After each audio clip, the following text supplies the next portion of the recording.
हाँ जी, तो आज हम विज्ञान के पाठ 10 के बारे में अध्ययन करेंगे, जिसका नाम है प्रकाश, परावर्तन तथा अपवर्तन। इस पाठ के अंदर हम प्रकाश के परावर्तन तथा अपवर्तन के बारे में अध्ययन करेंगे। प्रकाश का परावर्तन क्या होता है, अपवर्तन क्या होता है, प्रकाश किसे कहते हैं, इन सब चीज़ों के बारे में अध्ययन करेंगे। तो जैसा कि पाठ का नाम है प्रकाश, तो पहले हम प्रकाश के बारे में जान लेते हैं कि प्रकाश कहते किसे हैं। तो प्रकाश जो है उस भौतिक राशि का नाम है जिसके कारण हमें वस्तुएं दिखाई देती हैं। प्रकाश की अनुपस्थिति में हम वस्तुओं को नहीं देख सकते। जैसे आपने अनुभव किया होगा कि यदि हमें एक अंधेरे कमरे में जाएं तो हमें वहाँ कुछ भी दिखाई नहीं देता है। ऐसा क्यों होता है? ऐसा होता है प्रकाश की अनुपस्थिति के कारण। ठीक है जी। अब बात करते हैं जो प्रकाश का जो सबसे बड़ा जो स्रोत है पृथ्वी पर, वो है सूर्य। पृथ्वी पर प्रकाश का सबसे बड़ा स्रोत कौन सा होता है? सूर्य होता है। प्रकाश जो है सरल रेखीय पथ में गमन करता है। ठीक है जी। प्रकाश किस पथ में गमन करता है? प्रकाश सरल रेखीय पथ में गमन करता है। अब बात करते हैं हम प्रकाश की प्रकृति की, कि प्रकाश किस प्रकृति का होता है। एक वैज्ञानिक थे दी ब्रोगली। इन्होंने बताया था प्रकाश की प्रकृति के बारे में कि प्रकाश किस प्रकृति से व्यवहार करता है। दी ब्रोगली के अनुसार प्रकाश जो है कभी तो तरंग के रूप में व्यवहार करता है और कभी जो है कण के रूप में व्यवहार करता है। तो प्रकाश का इस तरह कण एवं तरंग दोनों के रूप में व्यवहार करना क्या कहलाता है? प्रकाश की द्वैत प्रकृति कहलाता है।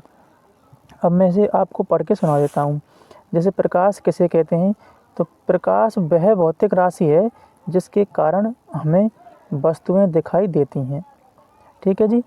पृथ्वी पर प्रकाश का सबसे बड़ा स्रोत है वो कौन सा होता है? सूर्य होता है। और नोट डाल के बाद लिख लेना कि प्रकाश जो है सरल रेखीय पथ में गमन करता है, अर्थात ये एक सीधी रेखा में गमन करता है। ठीक है जी। हमारा अगला क्वेश्चन है कि प्रकाश की द्वैत प्रकृति क्या है, समझाइए।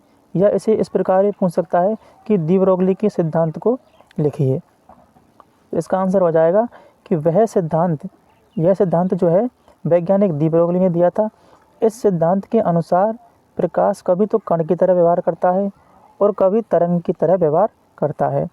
इसे ही प्रकाश की द्वैत प्रकृति कहा जाता है। ठीक है। अब बात करते हैं प्रकाश के विवर्तन की। तो प्रकाश विवर्तन किसे कहते हैं? इसका आंसर हो जाएगा कि यदि प्रकाश के पथ में रखी कोई अपारदर्शी वस्तु अत्यंत छोटी हो तो प्रकाश जो है सरल रेखा में चलने की बजाय इसके किनारों से मुड़ने की प्रवृत्ति दर्शाता है। इस प्रभाव को हम क्या कहते हैं? प्रकाश का विवर्तन कहते हैं। कहने का तात्पर्य यह है कि यदि प्रकाश के मार्ग में हम कोई बहुत ही छोटी वस्तु रख दें तो जो प्रकाश है वो सीधी रेखा में ना जाकर इसके किनारों से मुड़ जाता है। प्रकाश की किरण का इस तरह मुड़ना ही क्या कहलाता है? प्रकाश का विवर्तन कहलाता है। ठीक है जी। अब यहाँ तक आपको समझ में आ गया होगा। अब हम बात करते हैं प्रकाश के परावर्तन की, कि प्रकाश का परावर्तन क्या होता है। ठीक है जी। बात करते हैं, जब प्रकाश किरणें किसी अपारदर्शक परावर्तक पृष्ठ से टकराती हैं तो वे पुनः किसी निश्चित दिशा में उसी माध्यम में लौट जाती हैं। इस घटना को प्रकाश का परावर्तन कहते हैं। क्या समझे? कि कोई प्रकाश किरण है, मान लो कोई प्रकाश किरण है और ये कोई परावर्तक पृष्ठ है। ठीक है जी। जब कोई प्रकाश किरण सूर्य से आती है तो इस परावर्तक पृष्ठ से टकराने के बाद पुनः उसी माध्यम में लौट जाती है। ठीक है जी। इस घटना को कहते हैं हम प्रकाश का परावर्तन। ठीक है। जैसे देखो ये कोई परावर्तक पृष्ठ है, यहाँ से ये कोई किरण आ रही है तो मतलब परावर्तक पृष्ठ की तरफ आने वाली किरण क्या कहलाती है? आपतित किरण कहलाती है। ठीक है। अब इस पृष्ठ से टकराने के पश्चात जो किरण मुड़ेगी उसे कहेंगे हम क्या? परावर्तित किरण।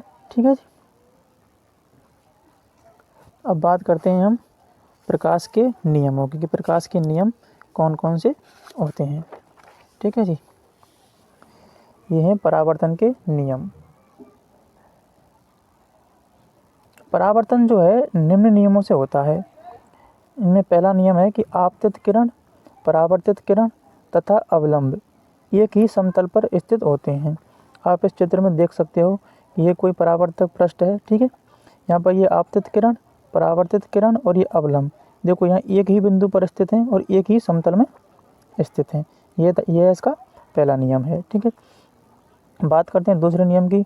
तो दूसरा नियम क्या कहता है कि आपतित किरण अवलंब के साथ जितना डिग्री का कोण बनाती है उतना ही कोण परावर्तित किरण अवलंब के साथ बनाती है। अर्थात आपतन कोण का जो मान होगा वो परावर्तन कोण के बराबर होगा, ठीक है जी।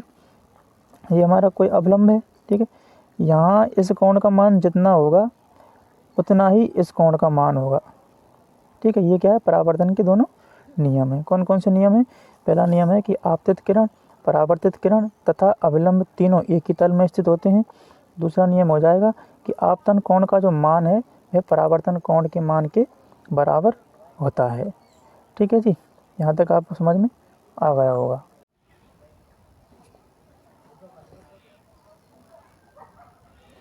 हमारा नेक्स्ट क्वेश्चन है, दर्पण किसे कहते हैं?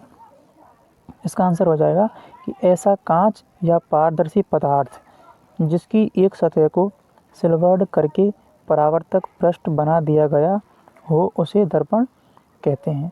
मतलब दर्पण बनाने के लिए हम या तो कांच या किसी पारदर्शी पदार्थ की जो एक सतह होती है उसके ऊपर उस कांच के ऊपर या तो चांदी या एल्युमिनियम की परत चढ़ा देते हैं, जिससे वह दर्पण की तरह कार्य करता है। नोट है कि दर्पण बनाने के लिए कांच की सतह को चांदी या एल्युमिनियम की परत चढ़ा देते हैं। इस नोट को आपको ध्यान रखना है। यह नोट जो है 1 नंबर के क्वेश्चंस में आ सकता है, जैसे कि दर्पण बनाने के लिए किस पदार्थ का उपयोग किया जाता है, जैसे चांदी और एल्युमिनियम, ठीक है। अब बात करते हैं गोलीय दर्पण की। तो नेक्स्ट क्वेश्चन है कि गोलीय दर्पण किसे कहते हैं, यह कितने प्रकार का होता है?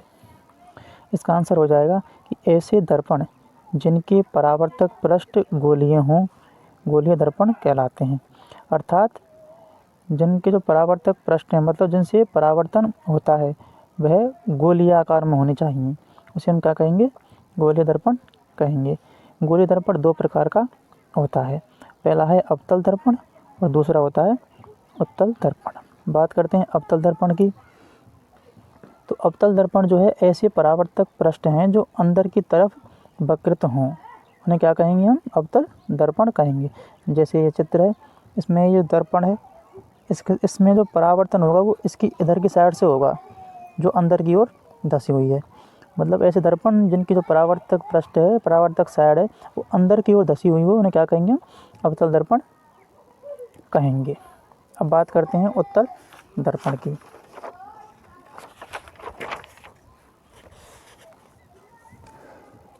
तो उत्तल दर्पण क्या हो जाएगा, ऐसे गोलीय दर्पण जिनका बाहरी भाग दर्पण के परावर्तक पृष्ठ की तरह उपयोग में लिया जाता है उन्हें उत्तल दर्पण कहते हैं, ठीक है। उत्तल दर्पण में जो परावर्तन होगा वो इसकी उभरी हुई साइड से होगा, जैसे ये चित्र में देख रहे हैं, इसकी जो बाहर की जो साइड है जो उभरी हुई है उत्तल दर्पण में, उसी से क्या होगा, परावर्तन होगा, ठीक है जी। तो आज के लिए इतना ही, मिलते हैं अगली वीडियो में, तब तक के लिए धन्यवाद। यदि आपको मेरा पढ़ाया हुआ समझ में आया हो तो चैनल को सब्सक्राइब ज़रूर करके जाएं। धन्यवाद।